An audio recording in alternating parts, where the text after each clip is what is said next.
Assalamualaikum warahmatullahi wabarakatuh. Raffi Muhammad Yusuf di sini. Kali ini kita akan mereview buku berjudul Ridwan Kamil, Pemimpin Kreatif Era Milenial. Oke guys, di sini sudah terdapat sebuah buku, yang mana bukunya ini merupakan buku biografi hasil karya dari Anung Mani Wicaksana yang diterbitkan oleh Siklik Media pada tahun 2018 di Yogyakarta. Buku ini berjumlah sebanyak 202 halaman. Sedikit tentang penulis. Anung Mani Wicaksana lahir di Yogyakarta 26 Juni 1980. Menempuh pendidikan dasar hingga perguruan tinggi di kota kelahirannya, berminat pada dunia literasi, terutama kajian sejarah dan penulisan biografi. Sampai sekarang, ia terus menulis untuk diterbitkan. Karya pertamanya adalah Sok Hoki Tak Pernah Mati, Catatan Sang Demonstran yang diterbitkan oleh Octopus 2015 di Yogyakarta. Sekarang, beliau sedang menyiapkan naskah-naskah biografi tentang tokoh-tokoh nasional lainnya, seperti Muhammad Hatta, Raden Ajeng Kartini, dan Kiai Haji Abdurrahman Wahid. Oke, jadi dalam buku ini kita akan belajar banyak tentang kepemimpinan, bagaimana seorang leadership dari seorang Ridwan Kamil yang merupakan pejabat wali kota Bandung pada saat itu dan saat ini menjabat sebagai gubernur Jawa Barat. Oke, sebelum kita lanjut nih terkait dengan kepemimpinan dan pembelajaran lainnya, mungkin sedikit cerita tentang Ridwan Kamil. Ridwan Kamil adalah pemimpin yang tegas dan berani. Menurutnya, kepemimpinan yang terbaik adalah kepemimpinan yang sesekali di depan tetapi jangan terlalu banyak, dan sesekali di belakang tetapi juga tidak terlalu banyak. Hal yang harus diperbanyak adalah bergaul bersama warga di tengah kegiatan sang pemimpin. Perjalanan hidupnya sejak kecil terpapar jelas dan menarik. Ia sudah berjualan es mambo sejak kecil, hidup pas-pasan sewaktu menimba ilmu di Amerika Serikat, mengaku miskin karena tidak mempunyai biaya saat istrinya melahirkan, perjalanan meniti karir, hingga kedekatannya dengan warga. Buku ini merupakan catatan dan inspirasi dari Kang Emil untuk siapapun yang ingin menjadi pemimpin. Buku ini dapat memberi pelajaran positif dan motivasi bagi pembaca untuk selalu percaya bahwa perubahan menuju kebaikan bukanlah sesuatu yang mustahil. Ridwan Kamil lahir di Bandung, Jawa Barat pada tanggal 4 Oktober 1971. Beliau menempuh studinya pada S1 di Institut Teknologi Bandung, jurusan Teknik Arsitektur pada tahun 1990 sampai 1995. Beliau melanjutkan studi S2-nya di University of California. Namun, selama perjuangan hidupnya bertahan hidup di Amerika Serikat, beliau selalu diuji. Beliau bersama istrinya waktu saat itu akan melahirkan putra pertama, namun kondisi ekonominya sangat tidak memungkinkan. Jadi, Ridwan Kamil mengajukan kepada pemerintah kota setempat untuk dapat menggunakan fasilitas rumah sakit khusus untuk rakyat miskin. Dan akhirnya, sang istri Atalia Putri melahirkan di bangsal rumah sakit. Sekembalinya beliau di Indonesia, beliau mendirikan sebuah firma yang bernama Urbane atau bersingkatan dari Urang Bandung Euy. Nah, firma ini bergerak di jasa konsultasi arsitektur. Mungkin salah satu arsitektur desain yang tidak asing bagi kita yaitu Masjid Al-Azhar Sumarekon Bekasi. Desain dari masjid tersebut merupakan salah satu hasil dari firma bernama Urbane atau Urang Bandung Euy. Kota Bandung sendiri memiliki penduduk lebih dari 2 juta jiwa. Hal ini menjadi inspirasi bagi Ridwan Kamil untuk mengajukan diri sebagai wali kota Bandung. Beliau merupakan tokoh muda yang aktif di kota Bandung. Bersama dengan Odet dan disupport oleh dua partai politik yaitu PKS dan juga Gerindra, mereka maju sebagai calon wali kota dan wakil wali kota Bandung. Hasilnya, mereka unggul telak dengan suara 45% dari 3 calon yang akan dipilih pada pemilihan wali kota Bandung. Sejak saat itu, Ridwan Kamil dan Odet memimpin kota Bandung dari periode 2014 hingga 2019. Oke, lantas apa filosofi kepemimpinan dari seorang Ridwan Kamil? Menurut beliau, Pemimpin itu posisinya di tengah. Jadi, dengan adanya posisi pemimpin di tengah, pemimpin dapat mendorong yang di depan dan juga masih bisa menyeret yang terbelakang. Bukan pemimpin yang selalu di depan dan meninggalkan yang terbelakang. Selain itu, beliau juga menyampaikan bahwa the best leadership is leadership by example. Beliau menyatakan bahwa seorang pemimpin itu adalah contoh. Beliau mencoba untuk melakukan aktivitas sehari-hari menggunakan transportasi umum atau bersepeda. Lantas, hal tersebut juga yang dilakukan oleh masyarakat Kota Bandung. Setiap pemimpin adalah pemimpin. Pemimpin bagi dirinya sendiri, pemimpin bagi keluarga, maupun pemimpin yang berkesempatan dapat memimpin masyarakat, tuturnya. Oke, kita coba kembali pada saat masa kampanye beliau mencalonkan diri sebagai wali kota Bandung.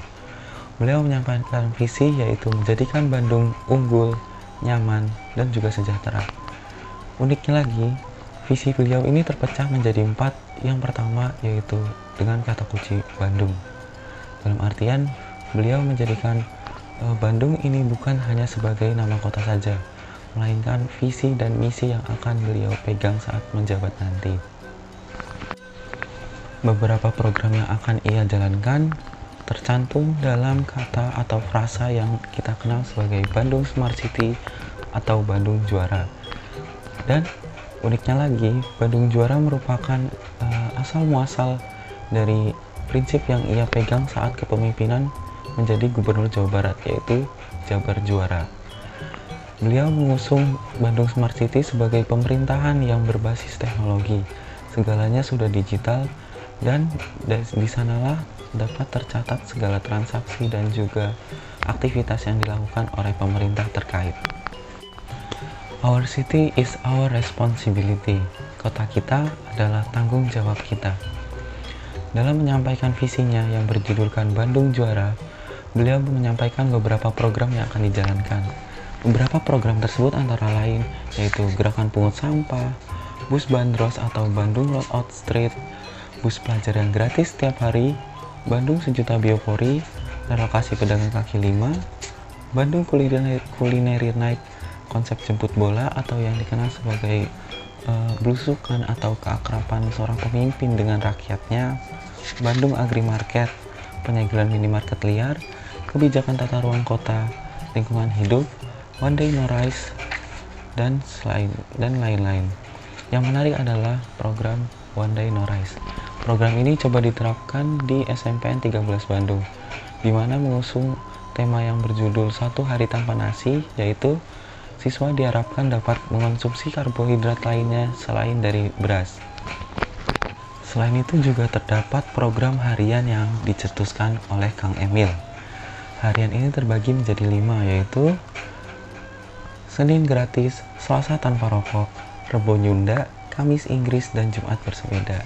Senin gratis di sini dimaksudkan yaitu para pelajar bebas menggunakan bis Damri maupun untuk moda transportasinya menuju sekolah dan perjalanan lainnya. Kemudian pada hari Selasa diadakan program tanpa rokok, yaitu masyarakat diajak untuk aktif menghindari atau mengurangi konsumsi rokok. Rebo Nyunda di sini dimaksudkan yaitu pada hari Rabu masyarakat Kota Bandung diharapkan lebih aktif untuk menggunakan bahasa Sunda maupun mengajarkan kepada anak-anaknya. Kamis Inggris yang digunakan sebagai bahasa internasional, juga Jumat bersepeda yaitu hari Jumat digunakan untuk bersepeda kemanapun di Kota Bandung. Sekarang kita bahas mengenai keakraban beliau dengan masyarakat. Mungkin dari wajahnya sudah terpampang beliau adalah seseorang yang visioner, murah senyum, dan juga sangat akrab dengan warga. Pada saat memimpin Bandung, beliau mengadakan program jemput bola untuk dapat akrab dengan masyarakat Kota Bandung. Namun, kepemimpinannya sekarang sebagai Gubernur Provinsi Jawa Barat tidak memungkinkan untuk mencapainya setiap hari. Beliau mencoba aktif untuk di sosial media, khususnya Instagram, dengan pengikut yang cukup banyak dengan total puluhan juta ya. Hal ini dapat menjadi ciri khas tersendiri bagi pemimpin yang menyelipkan humor atau lelucon di postingan-postingannya, menjadikan pemimpin yang dapat menyapa seluruh masyarakat, terutama jangkauan yang cukup besar yaitu Provinsi Jawa Barat, dan menjadikan kepemimpinan yang tidak selalu saklek atau klek dengan serius gitu. Jadi ada kepemimpinan yang khas dari Ridwan Kamil, yaitu kepemimpinan yang terasa dekat melalui guyonan atau lelucon yang beliau posting di sosial media. Meskipun saya menganggapnya ini dapat menjadi bumerang juga bagi seorang pemimpin, karena dianggapnya bagi kelompok masyarakat yang kurang menyukai mungkin ya, ini dapat menimbulkan perspektif bahwa Kang Emil ini pemimpin yang tidak serius, yang hanya menyelipkan humor setiap harinya, tidak pernah memposting sesuatu yang lebih bermanfaat lagi. Itu mungkin perspektif dari sekelompok masyarakat yang lainnya. Salah satu prinsip yang saya sukai dari seorang Kang Emil atau Ridwan Kamil tersampaikan dalam kata-kata yang beliau sebutkan bahwa jangan semata-mata mengejar sesuatu yang lebih besar tetapi di depan mata belum terselesaikan. Terdapat sebuah cerita ketika saat itu pemilihan kepala daerah gubernur DKI Jakarta, beliau diusung sebagai calon kompetitor yang cukup menarik untuk melawan Basuki Cahayapurnama atau Ahok. Namun beliau menegaskan bahwa beliau masih memiliki periode jabatan untuk memimpin Kota Bandung hingga 2018. Jadi beliau tetap memutuskan untuk tetap memimpin hingga masa periodenya selesai dan tidak berhenti begitu saja karena tawaran untuk menjadi gubernur DKI Jakarta. Apakah kepemimpinan itu? Dalam buku ini disampaikan bahwa kepemimpinan merupakan upaya untuk mempengaruhi tingkah laku orang lain agar melakukan tindakan yang diinginkan oleh pemimpin. Kepemimpinan adalah inti serta motor penggerak administrasi dan manajemen atau merujuk kepada proses kegiatan. Sedangkan pemimpin merupakan unsur yang sangat menentukan jalannya suatu organisasi dalam mewujudkan tujuannya atau merujuk pada pribadi seseorang. Berikut kalimat yang beliau sampaikan. Setiap pemimpin harus turun tangan, bukan tunjuk tangan. Setiap pemimpin harus turut serta dalam setiap program yang dijalankannya. Setiap pemimpin bukanlah pemimpin yang hanya menunjuk siapa dan juga melepas tangannya dalam keikutsertaan program tersebut. Dalam menjalankan pemerintahan, beliau selalu didukung dan disupport oleh keluarga, khususnya ibunda beliau dan juga keluarga beliau yaitu istri tercinta Atalia yang selalu mendukung beliau ketika terkena COVID maupun sebaliknya, dan dukungan-dukungan dari keluarga serta masyarakat ketika beliau ditinggalkan oleh putra pertamanya. Dan terdapat banyak kisah menarik yang dapat kita ambil dari sosok Kang Emil, baik pemimpinan maupun kekeluargaannya.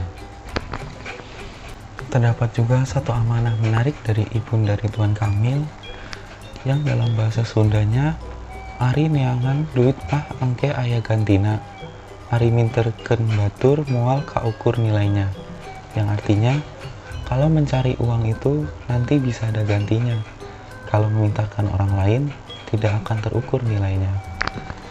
Hal ini menjadi amanah yang menjadi penggerak tersendiri bagi Ridwan Kamil yang pada saat itu masih di Amerika Serikat untuk kembali di Indonesia, menebarkan ilmunya di Indonesia dan menjadi seorang pemimpin. Beliau memiliki prinsip yang dikenal duit 1 juta atau doa, usaha, ikhtiar, tawakal, sabar, jujur, dan juga takbah. Oke, pada bagian akhir dari resensi buku yang berjudul Ridwan Kamil Pemimpin Kreatif Era Milenial ini, saya akan menyampaikan beberapa hal. Mungkin sedikit kesimpulan, buku ini mencakup segala hal terkait dengan Ridwan Kamil, mulai dari biografinya, kepemimpinannya, bagaimana ia memimpin, bagaimana ia dapat menjadi seorang pemimpin yang turun tangan, yang dapat menggerakkan partisipasi aktif para masyarakat, dan juga terdapat beberapa quotes atau kalimat-kalimat yang pernah beliau sampaikan yang dapat menjadi penggugah tersendiri bagi seorang pemimpin. Kekurangan dari buku ini terdapat pada urutan penulisannya. Ketika saya membaca, saya cukup terkejut ketika di awal disampaikan segala hal terkait dengan kehidupan Ridwan Kamil semasa kecil hingga beliau memimpin menjadi gubernur Provinsi Jawa Barat. Namun di pertengahan hingga di akhir baru disampaikan terkait teori-teori seperti definisi kepemimpinan dan juga tahapan-tahapannya. Jadi saya menganggapnya bahwa seharusnya di awal disampaikan teori dan diselipkan cerita-cerita terkait kepemimpinan dari seorang Ridwan Kamil. Namun lebih dari itu, terdapat banyak kelebihan dari buku ini, seperti adanya inspirasi atau kalimat di setiap pembuka dari babnya, dan juga di halaman akhir pun terdapat puluhan quotes yang sangat menarik untuk dibaca, karena ini merupakan kesimpulan dari quotes-quotes sebelumnya yang merupakan penyampaian dari Kang Emilnya. Seperti yang kita kenal mungkin di tembok jalanan kota Bandung, bagi saya Bandung bukan hanya nama kota, ia juga merupakan filosofi hidup. Beliau menjadikan Bandung sebagai visi misinya. Beliau menjadikan Bandung sebagai tempat untuk mengaspirasikan kepemimpinan yang tegas dan efektif.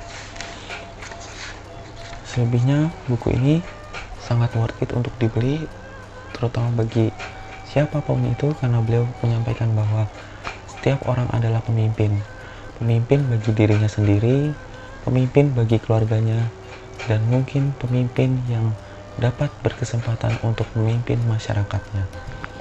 Sekian, terima kasih kesempatan untuk membaca dan mereview dari buku ini. Wabillahi taufiq wal hidayah. Wassalamualaikum warahmatullahi wabarakatuh.